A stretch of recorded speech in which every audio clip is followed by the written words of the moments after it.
Hey guys, I want to make a quick video because I always get into debates with atheists. My channel is kind of dedicated to teaching about religion and encouraging people to practice religion, and so I find myself sort of butting heads with atheists quite a bit.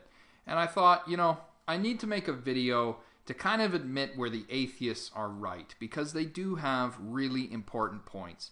And there are certain things in religion which frankly are just bullshit. And I'm going to talk about those, so stay tuned.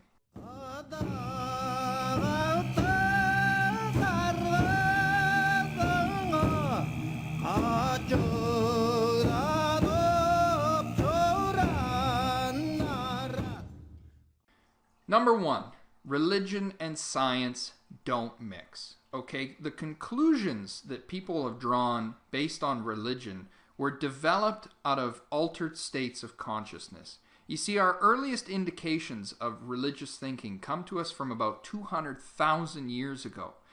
The earliest indications that we have of this are the images of cave paintings that we find all around the world.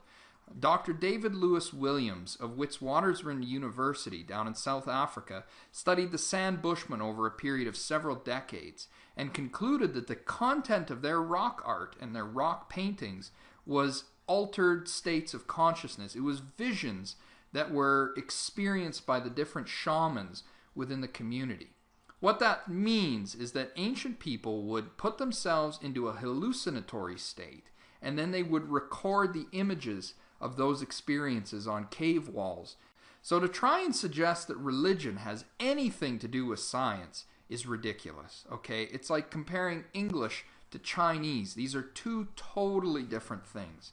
Point number two, religion cannot have authority over altered states of consciousness. What I mean by this is that different religions try to claim that their version of things is the ultimate truth. All religions have gotten into the habit of saying, well, hallucinations are nonsense, visions are nonsense, dreams are nonsense. And the reason that they started saying that is because other religions seem to be experiencing their deities in dreams and visions and hallucinations. And here's the thing. If you believe that your religion is the only one that's right, and someone is having a dream about some deity that you don't agree with, then the natural conclusion is the dream must be nonsense. And this is kind of snowballed throughout history, where very few religions seem to be interested in actually looking to altered states of consciousness. I've spent the last year studying the Bible, and in the process of doing so, I've recorded every instance where dreams were meaningful in the Holy Bible. Here, you've got a first list. This is from the books of Genesis up to Ecclesiastes. And then when we move over here, this is from Ecclesiastes all the way through the book of Revelations.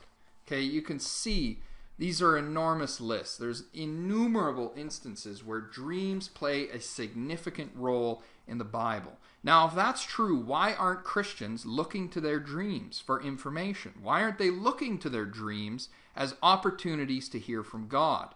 I'll tell you why.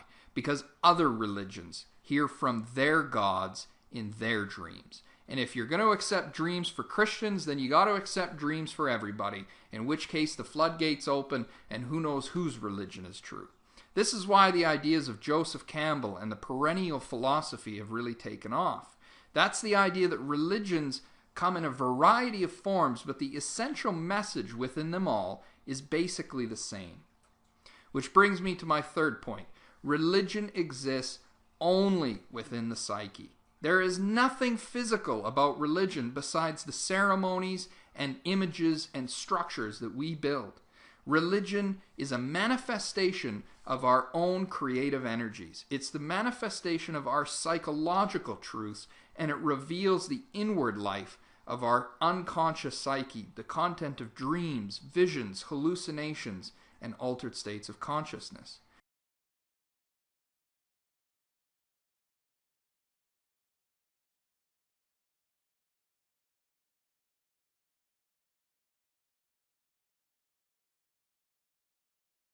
Thanks for stopping by. Please don't forget to like, subscribe, and share.